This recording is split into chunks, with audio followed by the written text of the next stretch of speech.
Mm-hmm. this morning from Jeremiah 31, Mm-hmm. 34. Mm-hmm. For I will forgive their iniquity, and I will remember their sin no more. Back in verse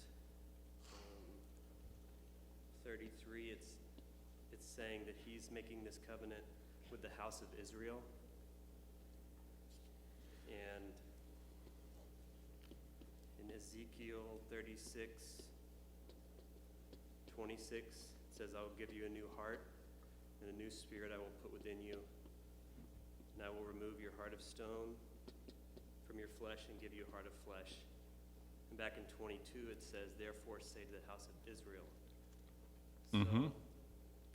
I know based on our doctrine of last things, there's definitely things in the Old Testament that we would say God promised Israel and it hasn't happened yet.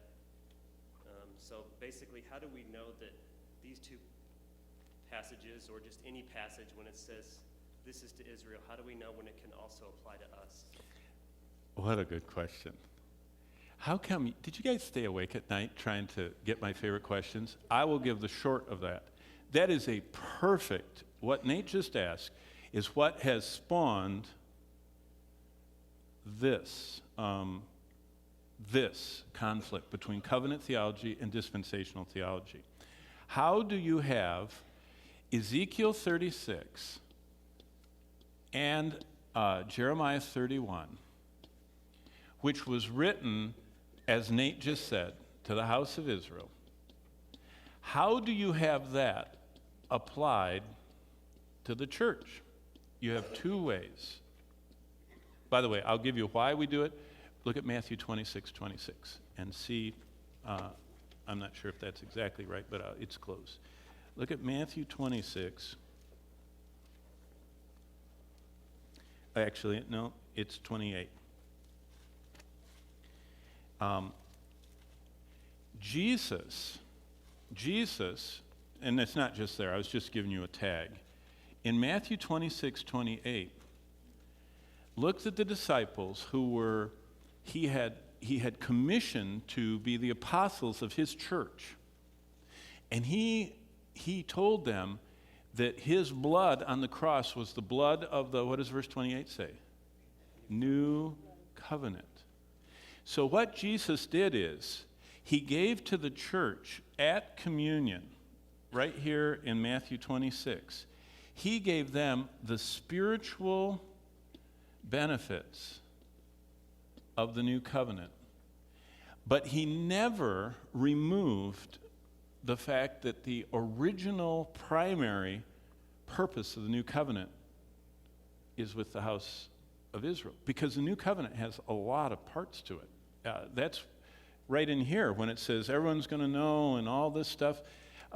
It's huge. The new covenant's huge. So what the covenant theologians do is they don't like this conflict, Ezekiel 36 and Jeremiah 31. So what they do is they move the church all the way back to Eden, and they say everybody's in the church that's ever believed. And that, by the way, is true. But everybody is in the body of Christ that's ever been saved.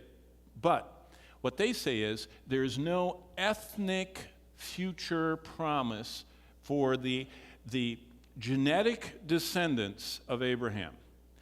And so all these promises to Israel is replaced. They rejected Christ, and all of the promises go to the church. Now that's how the covenant theologians use Jeremiah 31 and 36, because they say the church took Israel's place.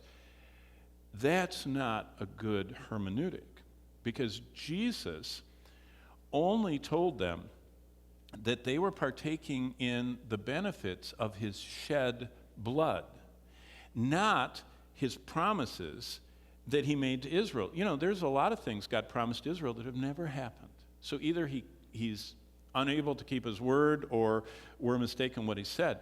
Jesus never said this, because at the end when, and by the way, I'll show you another thing, and then I'll finish this up. Look in Acts 1, Nate, because see, the way that you see this is, the people closest to Jesus, look at what the disciples said. when are you gonna do all your where is that? When are you gonna do all your promises? Verse 6, Acts 1:6. The people that were around Jesus most, they said, when are you going to come and restore the kingdom? When are you going to let Israel have a son of David sitting on the throne?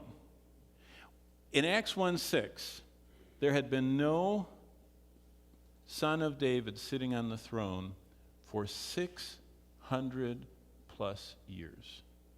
They said, when are you going to do all the promises that have never been fulfilled for Israel? They were apostles. This is after the resurrection. This goes back to Brian's question. The apostles were pre-millennial, pre-tribulationists.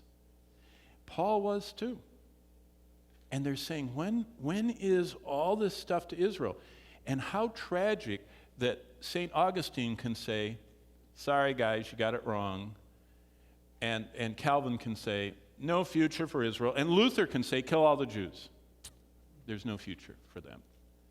When the apostles, they said, when are you going to put a son of David on the throne and do all that stuff you said in Ezekiel and all this in Jeremiah? So, to answer your question, Nate, the new covenant has two parts. It has a physical blessing. Let me put in a new. The new covenant has two parts. It has all kinds of physical blessings that are tied to the Abrahamic covenant, land, physical blessings, all kinds of stuff. It has a future temple worship and all kinds of stuff. There's a lot to do with this new covenant for Israel stuff. And then it has spiritual blessings. And the spiritual blessings have to do with salvation and grace. And the grace is the power to obey God, and the salvation is by a substitute dying with his blood. And this part down here, the Lord said, I'm going to not just give that to Israel in the future, this spiritual salvation grace thing, but I'm going to also give the spiritual blessing to the church. So to answer your question, Nate, the reason why this morning I can apply Jeremiah and Ezekiel 36 is that the consistent historic, grammatic, literal interpretation of the Bible that flows from a dispensational hermeneutic is that you can take the spiritual blessings of the new covenant and apply them because Jesus did in Matthew 26 and everywhere else that he talks about the communion. The communion is applying the spiritual parts of the new covenant to the church. But the future blessings, if you read Zechariah 12-14, God is going to physically come and rescue the nation of Israel. If you read Romans 9-11, by the way, Paul talks deeply about the future plan. And basically what the Apostle Paul said is this. He said, here's the ground, here's the tree of God's blessing, here are the roots. Israel is the start of God's blessing, and they were an olive tree, but they rebelled, and so God temporarily set them aside, cut them off, and grafted the church. The Bible, Paul said, watch out, Gentiles. You are grafted into the, read Romans 9-11. It's fascinating. Israel is the roots and the stump. The church is grafted in, but God is going to return, and he's going to work with Israel again. And look at what happens in heaven. When we get to heaven, the foundation stones are the apostles, but the gates are the 12 tribes. God merges in heaven. He puts together the new covenant church with the old covenant, Old Testament Israel, and they merge together because God is only temporarily cutting off Israel and grafting in the church. But he's going to return. And by the way, that's what the whole Acts 15 council was about. James, the first pastor in Acts 15 says, God's going to return and rebuild the broken, fallen down foundations of Israel. He's going to return after he calls out for himself. See, the church is just a small period of time. And when God's done with that, he's going to return to what his it isn't like God made a mistake. Oops, going to change here. No, temporarily, because of their unbelief and idolatry, he cut them off, and they're going through all the problems the Jews are going through now. They're hunted and hated and pogromed and holocausted.